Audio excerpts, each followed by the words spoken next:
하루의 시작을 함께 됩니다. 여러분들의 생각과 마음을 흔들어 놓는 것들이 하면 어떤 것들이 있겠습니까? 또 여러분의 인생을 흔들어 놓았던 그 어떤 놀라운 그 사건 현장이 있다면 어떤 것이 있겠습니까? 대부분 예수를 그리스도 믿는 사람들에게 있어서는 여러분들을 흔들어 놨던 사건은 예수를 그리스도로 만났던 사건이었을 것입니다.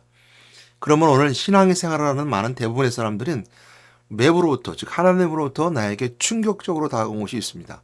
내 내부는 조용하고 고요했으며 아무런 변동이 없었는데 하나님의 영이 내 속에 있음을 통하여서 내가 변화된 삶으로 시작되는 것. 이건 충격에 의해서 않고서는 가능하지 않은 거죠. 그러니까 우리가 내 삶을 흔들어 놨을 때 예수 그리스도가 내 속에 들어옴을 통해서 내가 그리스도를 경험했던 그 시간, 구원받은 그 사건이 우리가 가장 큰 인생에 있어서 나를 흔들어 놓은 사건이었을 것입니다. 우리 이런 외부적으로 들어오는 이런 환란, 우리를 흔들어 놓는 것은 우리에게 선한 것이고 구원의 은혜가 있는 것이죠. 그러나 오늘 이제 세상도 마찬가지지만 신앙생활도 마찬가지입니다. 하나님께 향해 있는 마음을 흔들어 놓는 것들이 있습니다. 그러므로 인간의 마음은 참 잘 흔들리는 것이 뿐만 아니라 인생도 자꾸 흔들리고 변하게 되어 있습니다. 여러분 인생을 흔들어 놓는 것이 무엇이 있겠습니까? 세상적으로는 여러분의 삶을 살아가면서 충격적인 어려움을 당하는 경우가 있을 것입니다. 물질의 어려움, 또는 만남의 관계성의 어려움, 배신과 배반을 당한다든지, 또 물질이 갑자기 승승장구하던 그 일들에서 직업에서 하루아침에 나락으로 떨어진다든지, 또 물질이 갑자기 어느 순간 물통이 막혀서 물질이 막혀서 나로 하여금 압박, 스트레스가 들어오고 고난이 오게 된다든지 이런 것들이 다 인생의 삶을 흔들어 놓습니다. 그래서 어떤 경우는 재산을 다 잃고 가족들이 뿔뿔이 흩어진 세대가 있었습니다. 요즘은 그렇지 않겠죠. 또 어려움이 없고 고난이 오니까 인생을 그냥 내려놓는 사람도 있습니다. 아주 안타까운 소식들과 하는데 그런 것들이 있는데요. 한 가족이 이러다가 자기가 어떤 그 뭐 사업을 하든 뭐를 하든 모든 걸 다 잃었을 때 자기 혼자만의 문제면 되는데 온 가족이 문제가 돼서 동반적으로 가족이 자살한다든 이런 건 굉장히 큰 어떤 한 개인의 인생의 환란보다 변화보단 어쩌면 가족에까지 영향을 미칠 수 있는 것이 이런 외부적인 충격에 의해서 변화된 흔들어 놓는 것들일 것입니다. 이런 가족을 흔들어 놓는 것은 사회와 또한 세계를 흔들어 놓을 수 있는 것들이 있습니다. 물론 자그마한 나비 효과를 통해 지금 여기까지 올라온 오늘날 이 태평양 넘어서까지 흔들리는 자그마한 나비 효과라는 메시지가 있는 것처럼 저 태평양 건너편에서 나비가 한 번 팔락이는 나비의 펄럭임이 이쪽 태평양 건너서까지도 그 바람에 영향을 줄 수 있다는 것이 나비 효과인데요. 뭐 그는 오늘날도 다 가능한 이야기입니다. SNS나 아니면 여러 가지 인터넷을 통해서 그런 자그마한 어떤 움직임이 큰 변화를 일으키는 거 우리가 충분히 가능합니다. 그러나 오늘 우리가 말씀 쓰게 보게 될 때 우리를 흔들어 놓는 환란은 어떤 뜻이 있는가라고 생각해 보게 되고요. 우리 신앙인들에게 있어서 우리가 흔들어 놓는 것들이 어떤 것이 있을까? 성경이 어떻게 말하고 있는가라고 생각해 보게 됩니다. 어, 누구나 다 인간은 고난을 당하고 있습니다. 예수님께서 고난 당하신 후에 십자가 죽으심을 통해서 우리에게 부활하신 그리스도로 우리에게 왕신 그리스도의 증거 삼아 주심을 통해서 고난 뒤에 우리가 승자의 삶을 살아가게 하시는 것이 바로 고난이죠. 이런 고난은 괴로움과 고통이라고 말합니다. 그러나 이 고난과 환란의 차이가 있다면 고난은 내가 얼마든지 이길 수 있을 뿐만 아니라 감당할 수 있는 것이고 내 안에 이루어지는 이런 괴로움과 고통이라면 환란은 밖에서 나에게 들어오는 겁니다. 그럼 밖에서 하나 들어온다는 의미 속에서 내 마음과 내 생각 속에 들어오게 될 때, 예수님께서 말씀하셨던 것처럼, 문 밖에서, 성경에서 말씀하고 있는 것처럼, 문 밖에서 내가 너에게 두드리니 내가 내 마음의 문을 열면 내가 너와 더불어, 내가 너에게 들어가 너와 더불어 먹고, 내가 나와 함께 더불어 먹으리라. 우리가 하는 것처럼 계시록 말씀처럼, 문 밖에서 두드리는 것이 예수님이라면, 문으로 들어오지 않고 담으로 넣는 도둑이 있습니다. 우리가 사탄이죠. 마귀죠. 마귀는 미혹을 통해서 문으로 들어오지 않고 담을 넘어 들어옵니다. 도둑은 문으로 들어오지 않고 담을 넘어오죠. 사탄은 적대자입니다. 적이 우리 들어오는데 적은 문으로 들어오지 않습니다. 담을 넘어 적은 우리의 어떤 그 본질을 무너뜨리기 위해서 적은 무기를 들고 들어오고 담으로 들어오지 않고 부시고 들어오죠. 문으로 들어오지 않고 문을 두드리며 인격적으로 들어오지 않고 부시고 들어오죠. 이것이 바로 적이고 또 이것이 사탄이고 마귀입니다. 미혹을 통해서 적대자로서 우리에게 오는 것이 사단과 마귀입니다. 둘이 같은 존재입니다. 그럼 우리가 별칭에 따라 그렇게 불러지게 있는데요. 그럼 우리가 환난을 준다 그랬을 때 환난은 우리가 생각하지 못한 시간 속에서 아니면 우리가 불의한 병고로 나로 하여금 가던 길을 멈추게 한다든지 내가 신앙생활한 믿음을 지킬 때 지키지 못하게 한다든지 이런 것이 환난이라고 말하고 이런 환난을 당하는 것을 우리가 성경 곳곳에서 많이 보게 됩니다. 그러므로 오늘 환난 중에 흔들리지 않게 함이라는 말씀을 제목을 함께 나누도록 할 텐데 이 말씀이 나오던 배경은요. 데살로니가전서 3장 2절 5절 말씀이 나오게 되는데 데살로니가전서는 바울이 전도하는 중에 그러니까 선교 여행 중에 세워진 교회 중에 하나는 교회고요. 개척한 교회입니다. 짧은 기간 3주 정도밖에 시간이 없었음에도 불구하고 거기에 교회가 세워지는데 데살로니가 교회에서도 마찬가지로 환난 당하고 어려움 당합니다. 그러니까 폭력을 당하게 되고 쫓겨나다시피 나오게 되죠. 그래서 사도 바울은 짧은 기간에 있음에도 불구하고 거기에 복음이 들어간 걸 통해서 크게 기뻐합니다. 그러면서 그 중에서 오늘 데살로니가 전서를 통해서 디모데를 통해서 데살로니가 성도들에게 보냄을 통해서 그들이 믿음이 지키길 바라고 또한 이제 오늘 5절 말씀에 말씀하고 있는 것처럼 혹 시험하는 자들이 너를 시험하여 우리 수고가 그러니까 복음 전하는 것이 헛되지 않게 할 감이라 함을 통해서 디모데를 보냄을 통해서 그 믿음의 현장을 다시 한번 체크해 보게 되고 믿음을 더 지킬 수 있게끔 더 위로해 주게 되고 또한 시험하는 자 즉 마귀가 또 시험하는 자 우리 시험한 자라는 것은 마귀라는 것은 예수님도 시험했던 그 마귀를 말합니다. 시험하는 자가 마귀인데요. 마귀가 누굴 위해 썼는지가 좀 다를 수 있겠죠. 유대인들을 통해 썼을 수도 있고 또 데살로니가 성도들의 주변의 동료일 수도 있는 것이고요. 그러나 시험하는 자라는 의미 속에는 마귀고 그 사탄일 뿐만 아니라 이들을 쓰는 사람들을 통해서 지금 이 데살로니가 있는 성도들을 흔들리고 있다는 것을 통해서 누구라고 정확히 말하고 있지 않지만 시험하는 자, 마귀에 쓰임받는 자들을 말하게 됩니다. 우리 속을 헛되게 할게라 함이라 하면서 5절 말씀 마무리 짓게 되는데 그 말씀 앞서서 이제 2절 말씀부터 보면서 디모데를 보낸다라고 말씀을 함께 나눠보도록 하겠습니다. 2절 말씀을 보게 되면요. 우리 형제 곧 그리스도의 복음을 전하는 하나님의 일꾼인 디모데를 보내노니 이는 너희를 굳건하게 하고 너희 믿음에 대하여 위로함으로 아무도 이 여러 환난 중에 흔들리지 않게 하려니라 우리가 이것을 위하여 세움받은 줄을 너희가 친히 알리라.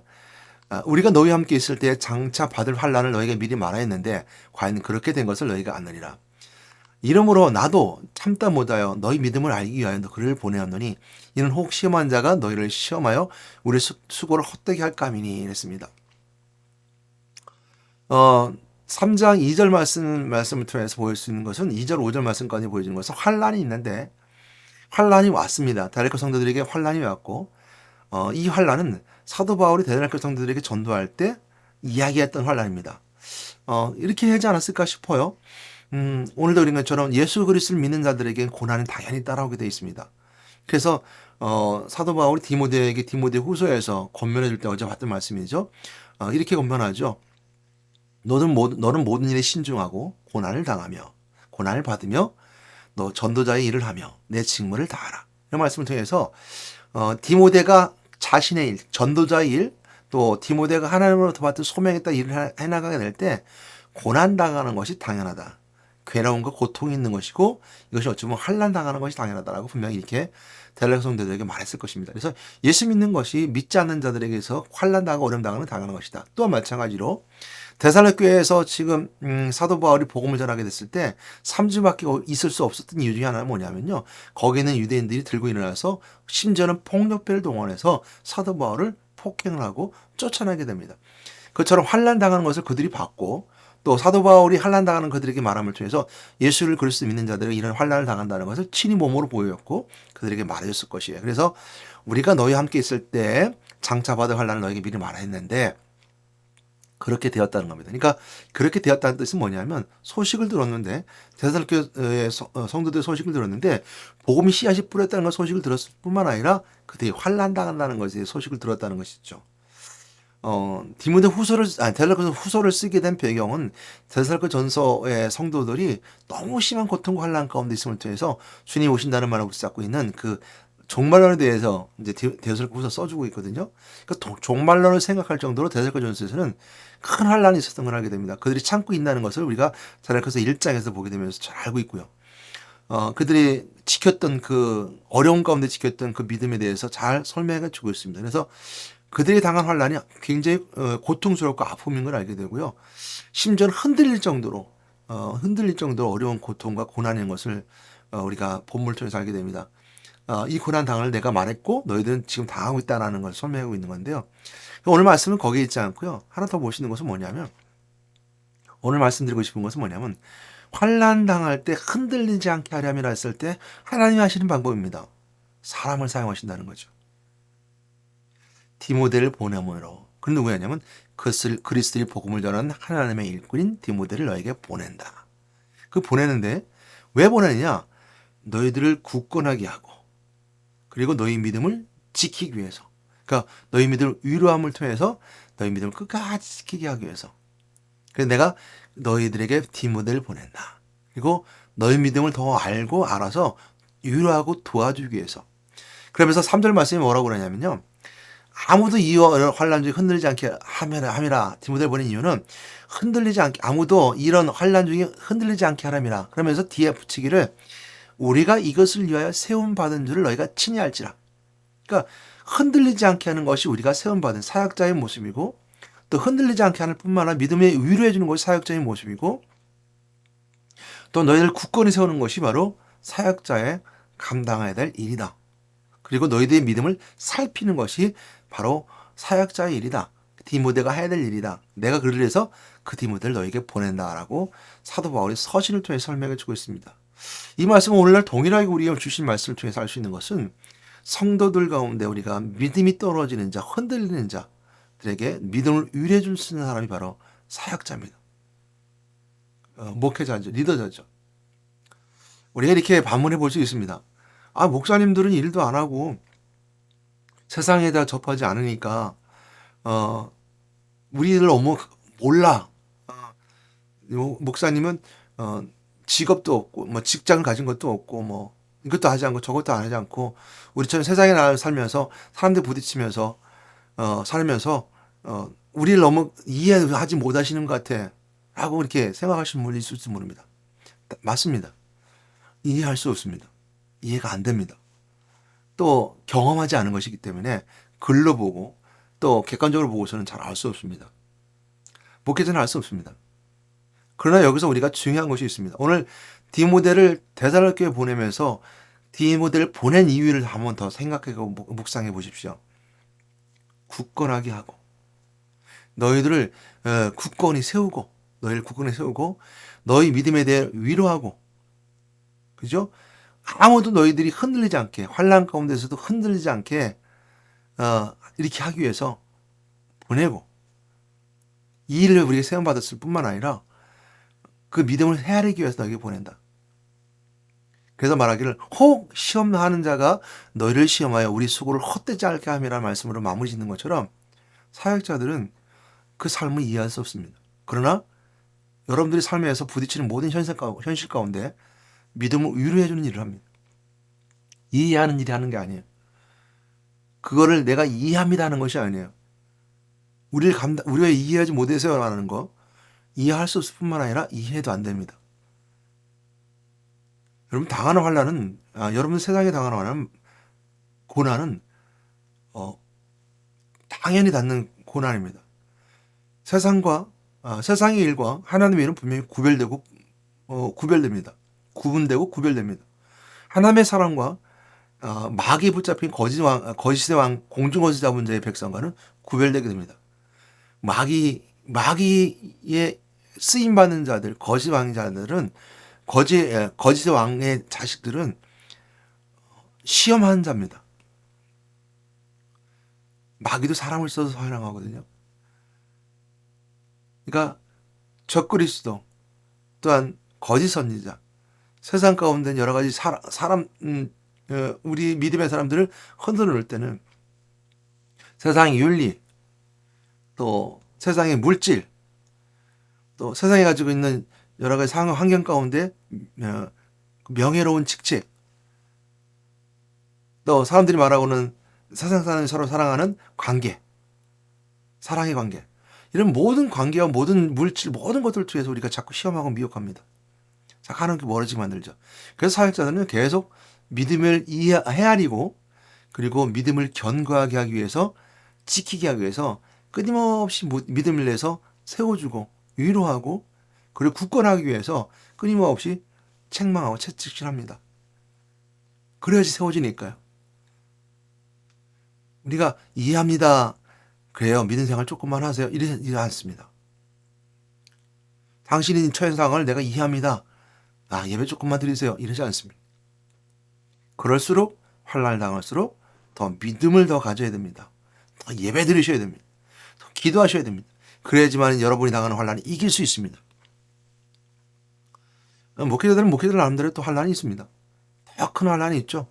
마귀는 목회자들을 많이 흔들어 놓습니다. 그것은 우리가 아는 것처럼 사도 바울이 대살로니가 교회에 들어가지 못할 정도로 사역자들은 그런 어려움과 환난이 있었고 폭행을 당하는 어려움까지 있었습니다. 그처럼 더 다른 환난이 있습니다. 그러나 우리가 세상 사람들 살아가는 모든 환난 가운데 있을 때 그들에게 우리가 위로해주고 견고히 세워주고 헤아리는 것이 바로 사역자입니다. 저는 하나님은 여러분 당하는 외부적인 환난, 여러분 당하는 그 환난, 그 변고, 이런 불행한 변고, 알지 못하는 시간표에 알지 못하는 것들이 마귀가 사람을 통해 나를 넘어뜨렸을 때 믿음을 지키셔야 됩니다라고 권고하는 것이 사역자입니다. 목회자고 목사입니다. 그럼을 통해서 우리가 알 수 있는 것은 히브리서 17절 말씀처럼 너네 인도하는 자를 위해서 순종하고 복종하라는 말씀이 있습니다. 순종하다는 것은 내 스스로 하는 겁니다. 내가 저 사람이 하는 말 보니까 참 좋은 뜻 같아. 내가 저 사람 말에 순종해야지. 이건 순종입니다. 이건 가치를 안 사람들이 따르는 순종이죠. 이만큼 훌륭한 것이 없습니다. 그러나 순종하고 복종하라 그랬습니다. 복종하라는 것은 타의적인 겁니다. 내가 생각할 수 없는 것, 내가 할 수 없는 것을 복종한다는 것은 따르는 것 말합니다. 아브라함이 독자를 바칠 때도 그것은 복종입니다. 내가 할 수 없는 일들이거든요. 여리고성을 누렸던 여호수아도 마찬가지 그것도 복종입니다. 순종과 복종이 같이 간 겁니다. 그래도 순종이 안 한 뜻이 아니고요. 순종과 복종이 간 건데 순종과 복종이 갔을 때 복종은 어떤 의미가 있냐면 여리고성을 누릴 때 전쟁터에 나가는 자가 칼을 들고 나가지 않고 그냥 7바퀴 돌았다는 것은 복종입니다. 내가 할 수 없는 일과 하나님 하셔야 되는 일이기 때문이죠. 이것이 복종입니다. 그 말씀에 복종한 자의 모습이죠. 이것처럼 너희 인도한 자 순종하고 복종하라. 그들은 그 사역자들은 너희들을 위해서 경성하기를, 그러니까 자지도 않고 깨어 있으면서 자기 일인 것처럼 청산한 자처럼 너희들 일을 생각한다는 거죠. 그래서 사역자들에게 근심하게 그 일을 하게 하지 말래요. 왜냐하면 그것은 너희들에게 유익이 없느니라. 유익이 없대요. 이익이 없답니다. 이것처럼 하나님은 사람을 쓰시고요. 사역자들 쓰시면 여러분 믿음을 견고하게 합니다. 그러면 여러분들이 갖춰야 될 것은 뭐냐면 사역자들의 말에 따라 믿음의 위로에 위로받고 믿음에 따라서 경고할 때 순종하며 따라와 믿음 가운데 거하게 되고 흔들리지 않고 가는 것입니다. 언제까지요? 믿음을 지켜 마지막 때까지 우리가 그걸 지켜나가야 되는 겁니다. 나는 선한 싸움을 싸우고 나의 달려갈 길을 마치고 믿음을 지켰으니 이는 의의 면류관이 예배되었습니다. 의로운 재판장이에요. 여러분 우리가 언제까지 마지막까지 믿음을 지키는 현장까지 우리가 그 선한 싸움을 싸우고 달려갈 길을 마치고 믿음을 지킬 때까지 사도 바울이 마지막 로마에서 감옥에 있을 때 디모데에게 보낸 서신 가운데 있는 내용입니다. 디모데 후서에서 말씀하고 있죠. 내가 이제 전쟁을 미리 부어줬으니 근데 내가 이제 마지막 때가 다가왔는데 이제 그 마지막 올 때가 다가왔는데 이제 나는 걱정하지 않는다. 나는 이제 선한 싸움을 다 싸웠고 그리고 내가 그 달려갈 길 다 마치고 내가 끝까지 믿음을 지켰으니까 걱정하지 말아라. 이제 나는 의의 면류관은 죽음의 그 면류관을 바라는 데까지 기다리고 있다라고 말하고 있는 것이죠. 그럼을 통해서 우리가 할 수 있는 것처럼 오늘도 기억하신 여러분 되시기 바랍니다. 은혜 붙잡고 여러분 기도하시는 여러분 되시기 바랍니다. 오늘도 믿음 안에서 성공한 여러분 되시길 바랍니다. 하나님의 사람을 써서 기억하신 여러분 되시길 바랍니다. 오늘 은혜 가운데 지켜주신 은혜 가운데 다시 한번 기도하면서 함께 말씀 나눠 보도록 하겠습니다. 기도하겠습니다. 사랑하는 하나님 감사합니다. 저희들의 은혜 가운데 함께 하시고 축복하셔서 하나님의 꾼을 보내어 너희 믿음을 위로하며 환난 중에 흔들리지 않게 하시는 하나님의 은혜가 있음을 기억하게 하시는 하나님 감사합니다. 오늘 이 말씀이 사람들에게 보내는 말씀 되게 도와주시고 이 말씀을 듣는 자들에게 그리스도 은혜가 누려지게 인도하심을 주여 축복하여 주시옵소서. 믿음을 흔들리지 않게끔 견고히 붙잡으시는 은혜가 있게 도와주시고 환난이 온다 하더라도 흔들리지 않는 믿음을 갖게 하여 주시라 믿사오니 외부로부터 오는 모든 물질과 관계와 모든 속에서 환난이 고난이 되어서 나에게 괴롭게 한다 하더라도 하나님께 향한 마음과 그리스도를 향한 마음은 변하지 않게 인도하셔서 오직 하나님 만나는 대신 그리스도를 붙잡고 내 전상 바꾼 그리스도의 제상 대신 그리스도를 붙잡고 왕 대신 그리스도를 선포하신 자들에게 원하오니 아버지들로 그리스도 붙잡고 기도하는 자들 되게 도와시고 그리스도를 붙잡고 믿음 가운데 경고하게 도와시고 하나님의 사람들을 통해서 아버지 일꾼들을 통해서 은혜 가운데 모든 걸 지켜나가실 줄 믿사오니 오늘도 교회 안에서 믿음 안에서 예배 가운데 은혜 가운데 기도 가운데 찬양 가운데 봉사 가운데 또 나눔 가운데 하나님의 사랑과 은혜가 차고 넘치는 성령의 충만을 인도하실 줄 믿사오니 축복하여 주시옵소서. 예수 이름으로 기도드렸습니다. 아멘.